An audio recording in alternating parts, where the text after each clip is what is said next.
Lisa. Thanks for taking the time to have a chat to me today. No worries. Thanks for having me. My pleasure. All right. So, Lisa, tell me a little bit about what it's like preparing to do a show and then having to completely pivot and prepare to do a podcast instead.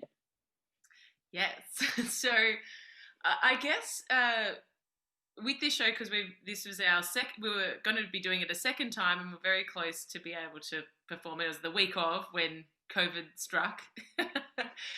So we'd sort of had two different rehearsal processes, and I guess really got to explore the characters on a deeper level and that kind of thing. And so I feel like we had a lot of the groundwork there, so it's not so much that we needed to rehearse, I guess, for the podcast as much, but it was very much more thinking of logistical, technical things for the podcast. And coming from a theatre background, I'm very loud and like very theatre voice, and with podcasting, it's about the microphone and just speaking, not like pushing your sound too much and that kind of thing. So I guess sort of technically preparing for the podcast is a bit different to a show, but it was nice we had all of our other work behind us. Yeah, cool. And so tell us a little bit about your character in the show. Yeah, so I play Nat, who her older sister Tracy, another character. So I'm Tracy's younger sister, and Tracy reminds me that I used to be called Fat Nat when I was younger. So I'm the classic younger sister tag along growing up. There's Tracy and her two friends, Fee and Nay, and then little old me, who's always trying to be one of the girls, trying to fit in, but always a little bit perhaps on the outer, or feel like I'm on the outer.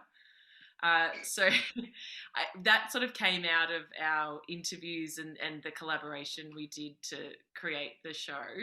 And yeah, it just became apparent that there was always this person in people's lives that was like this weird other friend or weird younger sibling that would always sort of follow them around or be annoying. And so that's where Nat sort of came into the show.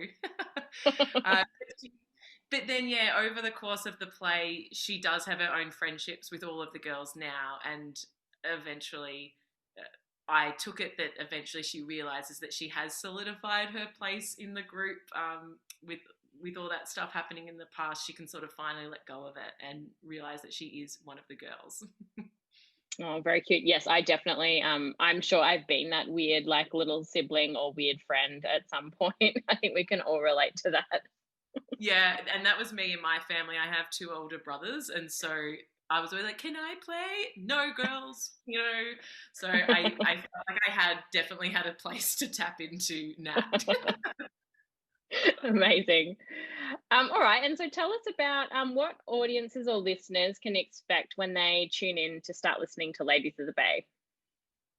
Yeah, so I think listeners, especially uh, people who grew up and know an Australian summer, there's sort of so much nostalgia for having grown up.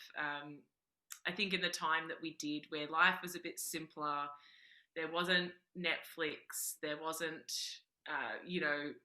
smartphones, there was none of that, and so throughout the show we reminisce on what it was to grow up in Australia and our relationships and summer romances and all those wonderful things that sort of make up that time. So I think audiences would get a certain sense of nostalgia about growing up in Aussie summer.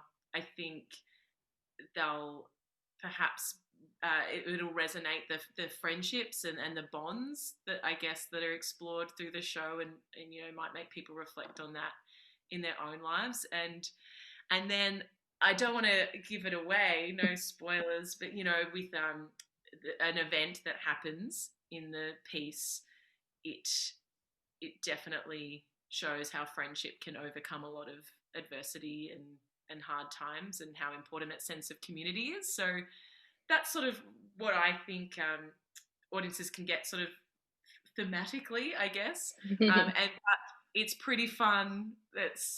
it's based on real interviews and real dialogue, and some of the memories and stories are pretty hilarious. So I think audiences could also expect a real laugh, but also a bit of a cry with some of those other things that I mentioned just before.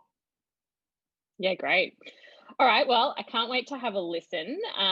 So thank you so much, Lisa, for taking the time. And I'll be sure to tune into the podcast when it's live. Oh, yay. Thanks so much for having me. I hope all the Thanks. listeners enjoy it. See ya. Bye.